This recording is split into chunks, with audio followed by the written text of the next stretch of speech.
There comes a moment, often in silence, long after the chaos has passed, when life begins to balance the scales.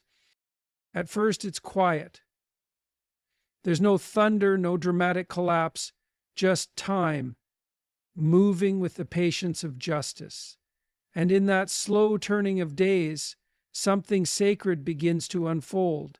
The pain that was once buried in you, the wounds no one saw, the tears dismissed and the dignity stolen, all of it begins to move, not toward revenge, but toward restoration.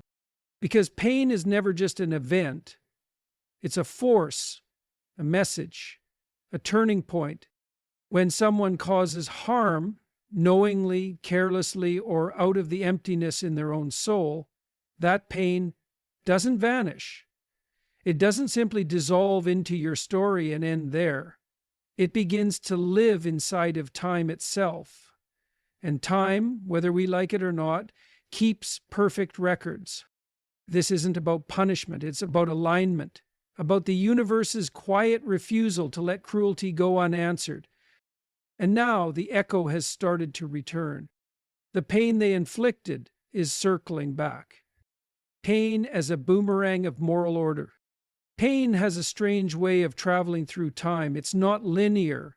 It's not clean. When someone wrongs you, not by accident, but through conscious choice, that pain doesn't just vanish into thin air.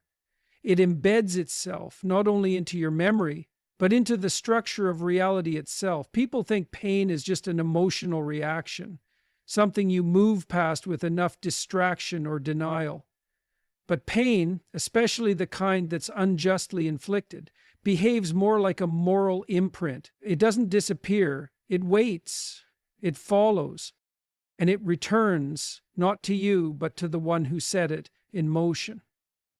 There's an ancient, often forgotten truth woven into the human experience. Moral violations don't go unnoticed by the architecture of existence.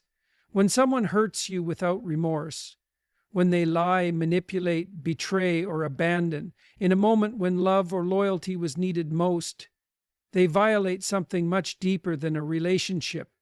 They disturb a sacred order, an invisible but very real alignment of soul, intention, and consequence. And this disturbance doesn't resolve on its own. It echoes until balance is restored. The world isn't as random as people want to believe.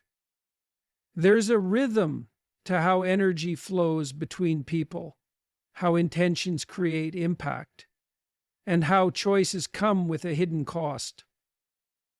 When someone inflicts pain for their own gain, when they walk away from responsibility and leave behind emotional wreckage, they set off a ripple. That ripple expands outward, and at first it seems like they've escaped the consequences. It may even look like they're thriving while you're left picking up the pieces. But that's only the surface story. Deep beneath the surface, that pain becomes a seed, not just in your life, but in theirs. A seed of imbalance, a disruption in the moral order. They may continue living as if nothing happened, surrounding themselves with distractions, new relationships, or achievements to numb the truth. But the architecture of the world has already started reshaping around them with quiet precision to reflect what they did. It's not revenge. It's not even punishment. It's a law that doesn't need to be enforced by anyone, because it enforces itself. Your pain becomes their future, slowly, silently, inevitably. And the more they try to ignore it, the more insistent it becomes.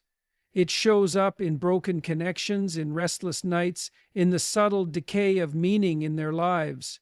It shows up in the growing inability to form something real, because the truth, the pain they caused, has taken up permanent space inside them. It may not look like suffering at first, but the erosion has begun. What they took from you becomes what they lack in themselves. And here's the most difficult part. You may never see it happen. You may never get the satisfaction of watching their collapse. But that doesn't make the process any less real. The pain you felt was real. And the return of that pain, not as a punishment, but as a consequence, is equally real. The world remembers. The universe doesn't balance itself by spectacle. It balances itself by principle. What is unjustly taken will be returned. What is inflicted without cause will be answered, not always in the way we expect, but always in the way that's necessary. The pain they inflicted is not gone. It is simply circling back to where it began. The consequences of violating human dignity. There is a certain weight that comes with every human interaction, a sacred responsibility that often goes unnoticed until it's broken. When someone violates your dignity, they don't just cause emotional harm, they tear into the very core of what holds relationships, families, and societies together. Respect for the human soul. And while they might walk away without remorse, pretending as if nothing happened, the wound they've opened in the moral fabric does not stay silent forever. We live in a time where people confuse freedom with recklessness. They believe they can say whatever they want, do whatever they feel, and leave whenever it's convenient, all without consequence. They think walking away from accountability is a form of power. But what they don't realize is that every careless action is a stone dropped in the still waters of their own future. The ripples are invisible at first, but they are coming. When someone manipulates, betrays, or abandons without conscience, they are not simply hurting a person, they are desecrating something sacred. The trust that another human being extended to them. They are stepping on the grace they were given. And though the world may not instantly respond, something in the structure of life takes note. Something records the violation, not for the sake of vengeance, but for balance. This is not about karma in the simplistic sense of what goes around comes around. It's deeper than that.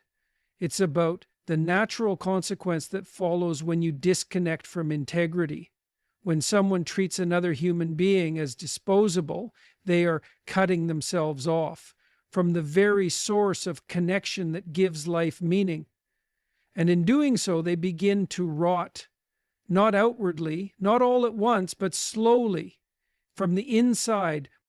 You see, dignity is not a concept invented by society. It is something woven into every soul. It is the silent understanding that says, you matter, you have value, your presence is a gift.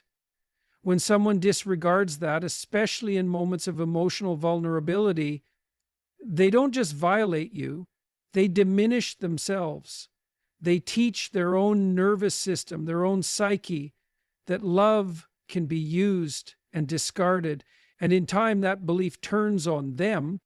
They may go on with life, they may even appear successful, surrounded by new people and new distractions, but they carry with them the decay of their own choices. Because the truth is, no amount of money, attention, or shallow companionship can replace the loss of real integrity. There will come a moment, maybe in a quiet room, maybe in the middle of a crowd, when they feel the full weight of who they've become. And in that moment, they will see your face. Not because you haunt them, but because your dignity still speaks. Your soul still echoes in their conscience. You are the mirror they've been trying to avoid. And no matter how far they run, what they did to you is carried with them, not as a curse, but as a consequence. It is not punishment. It is reflection. Because the world is not blind to the wounds people inflict on each other. And when someone violates human dignity, the universe responds not to get even, but to restore what was broken. It might take time, it might be quiet, but it will happen. The imbalance cannot stay. The soul knows, the conscience remembers. And so the consequences begin not outside, but within. The pain they cause is circling back, not through revenge, but through the slow, undeniable weight of truth. What they buried in you will rise in them. There are people who believe that if they hurt you and walk away fast enough, the consequences won't catch up. They assume that if they act like it never mattered, then it never really did. They try to convince themselves that what they did to you, the confusion, the coldness, the betrayal, was insignificant. But what they fail to understand is this: pain doesn't disappear just because it's denied. It transfers, it transforms, and eventually it returns. You may have been the quiet one, the one who held the pain, carried the confusion, and tried to make sense of it all without screaming, without seeking revenge, without making a scene. You tried to rise with grace. You chose healing over hate. But even in your silence, something powerful was set in motion. Because when pain is buried unjustly in someone else, it doesn't die there. It waits. It gathers force. And over time, it finds its way back, not always in the form it came in, but always with the same truth it carried. What they buried in you, the insecurity, the self-doubt, the trauma, becomes the seed of something they will one day have to face.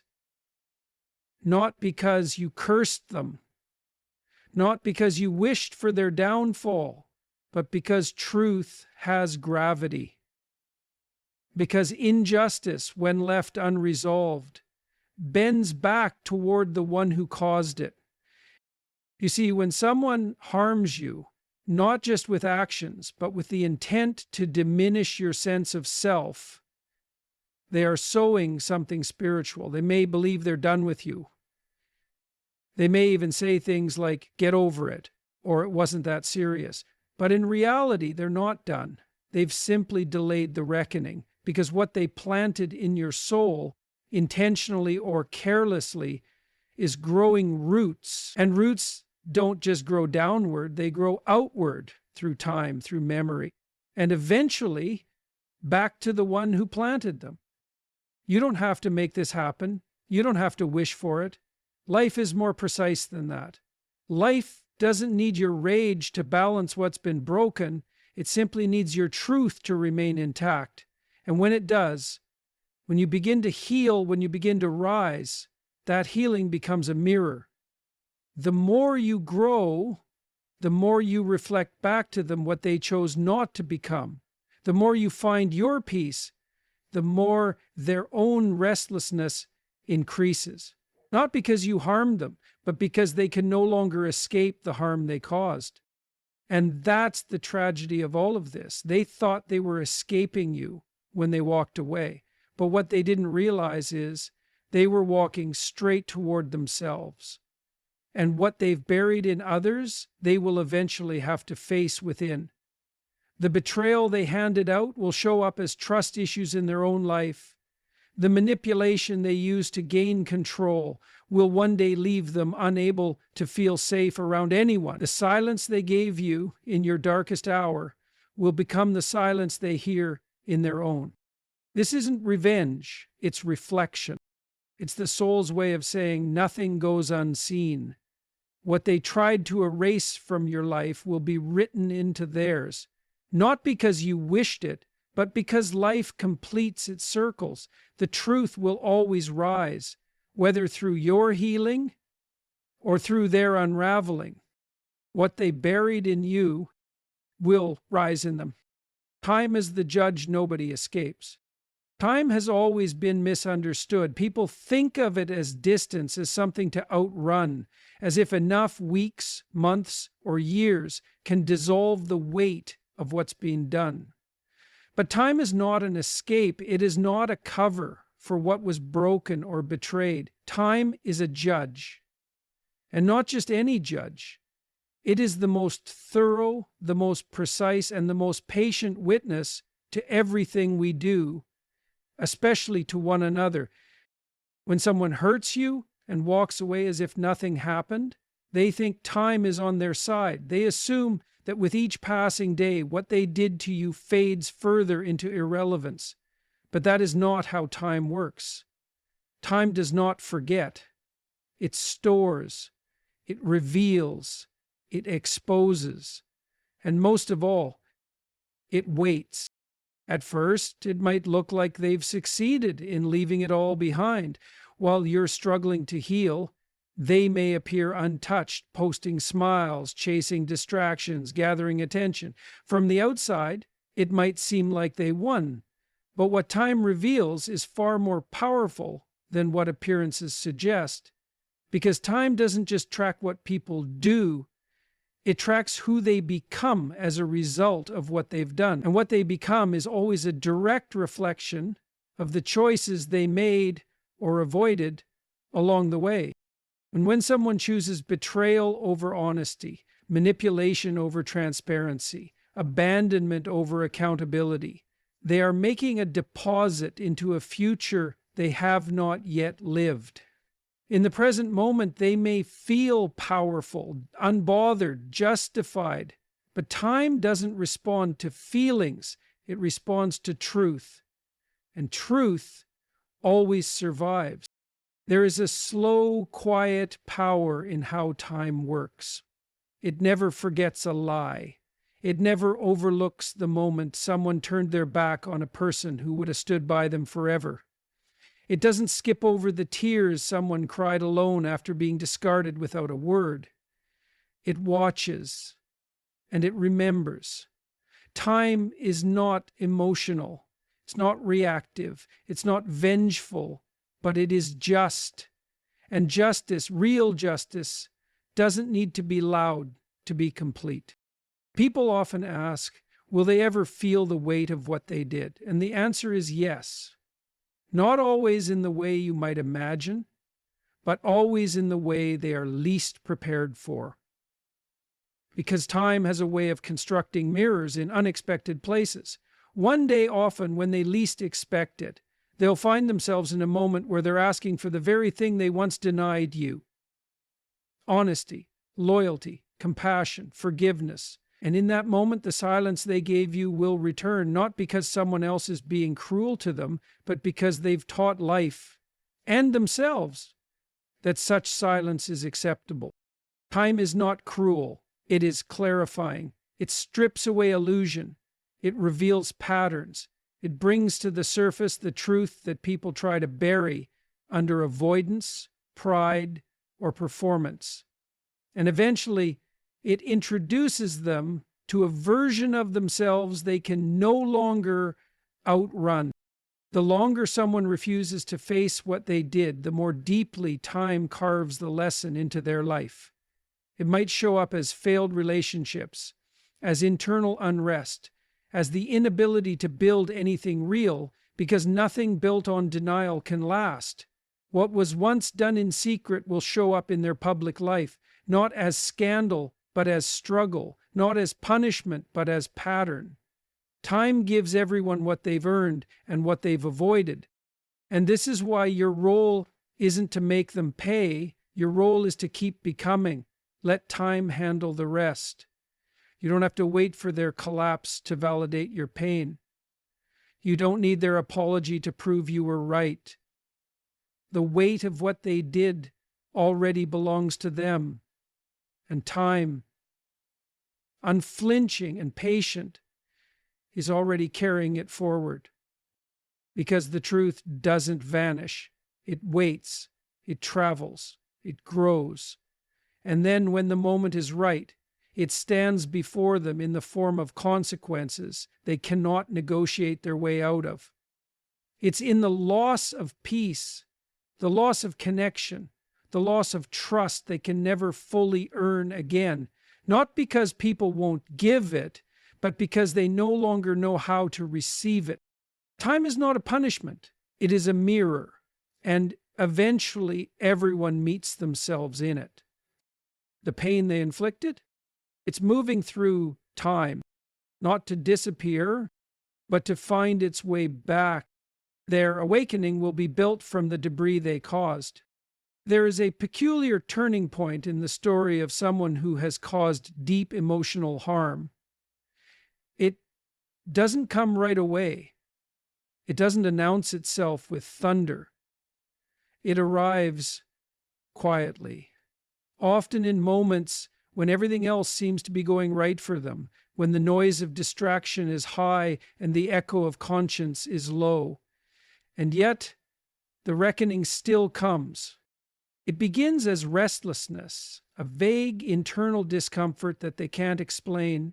Despite the surface level success, the relationships, the laughter, the accomplishments, something underneath refuses to settle. It's as though a thread in the fabric of their soul has been pulled loose, and no matter how much they try to cover it up with new beginnings, the tear only grows larger. That thread is the truth they tried to outrun. They don't realize it at first. They may even mistake it for boredom or stress or a craving for something more. But what they're actually experiencing is the slow return of everything they buried in you. The words they never said, the apology they never gave, the responsibility they never took. All of it is coming back, not because you wished it, but because the soul does not forget what it has done. People think guilt is a weakness, but real guilt, the kind that can't be ignored, is actually the beginning of wisdom. It's not just an emotion, it's a signal, a message from the deeper self. And when someone has inflicted real pain, when they've torn trust, dismissed loyalty, or manipulated someone who truly cared, that guilt doesn't just fade over time. It grows sharper, more precise, especially when it's resisted. Their awakening will come slowly, often after they've lost what once felt guaranteed: peace, connection, the ability to look in the mirror and see someone whole. And in that space, the space between who they pretended to be and who they actually are, the weight of their choices begins to settle in. Not as a sudden collapse, but as 1,000 quiet realizations they can no longer deny. One day they'll sit in silence and finally understand what you felt the night they left. One day they'll look into someone's eyes and feel the absence of the love they once held in yours. One day they'll reach for comfort and be met with coldness, the same kind they once handed you like it was nothing. And it won't be revenge, it will be a mirror, because the universe doesn't return pain to destroy, it returns pain to awaken. And the truth is, they cannot escape what they've done, not because the world is cruel, but because the soul demands reconciliation. The human psyche cannot live in contradiction forever. What is repressed will eventually rise. What is denied will eventually demand to be faced.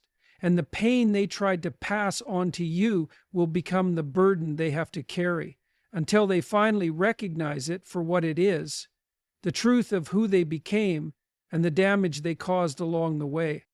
But this is also the moment where real transformation becomes possible, if they are willing to face it.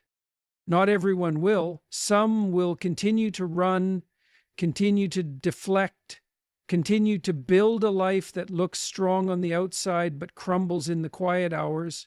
But for those who allow themselves to feel, really feel what they've done, there is a path forward.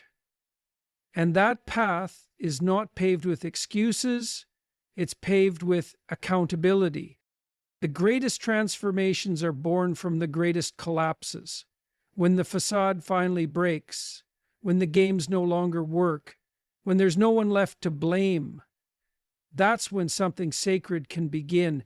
Not redemption in the eyes of others, but reconciliation within the self. They may never come back to you. They may never apologize. But if they are ever to find peace, they will have to walk through the debris of what they've caused. They will have to confront the version of themselves that hurt someone who only wanted to love them. And they will have to grieve not just the loss of you, but the loss of who they were meant to be before they broke what was good. And here's the truth they'll discover. The pain they caused was not a mark against you. It was a reflection of their unhealed wounds, their immaturity, their fear. But the pain that returns to them, the guilt, the isolation, the inner collapse, is not because they were unloved. It's because They refused to honor what was sacred. That will be the difference, and that will be the beginning of their reckoning. You are not their judge. Life is. You are not their punishment. Their own conscience is. Your only task was to survive, to heal, to rise from what they tried to destroy. And in doing so, you became the mirror not of their shame, but of what it means to carry pain with dignity. And now the cycle completes. The pain they inflicted has circled back, not to torment them, but to teach them. And whether they embrace that lesson or continue to run from it, that's no longer your burden.